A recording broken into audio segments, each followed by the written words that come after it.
The fast attack You have been submarine listening has to sunk the in Secretary of Defense and the Chairman of the Joint Chiefs. They're updating us on the war in Iran from the Pentagon. The highlights there from the Secretary of Defense, especially: America is winning. More forces are arriving. We've only just begun, promising death and destruction from the skies in Iran. Joining us now to offer some more insight into the U.S. military operations, we're joined now by retired Colonel Steve Warren, an NBC News military analyst, former Pentagon spokesman as well. Colonel, thank you so much for being here with us. We're getting a sense of what we've been able to accomplish over the first 4 days or so.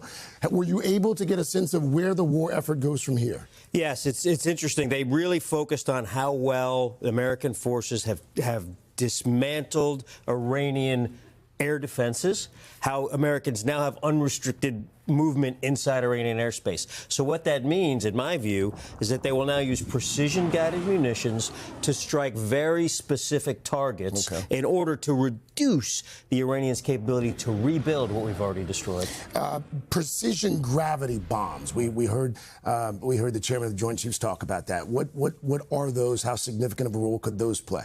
They're going to play a massive role. These are very good weapons, very inexpensive. Up until now, we've been using long-range precision missiles, very high cost, very sophisticated. These gravity bombs, they can be dropped out of a B-52 bomber, close in, and much higher hit rate. It was also interesting to hear the chairman talk about the Iranian military capabilities and how much they've been degraded over the first few days.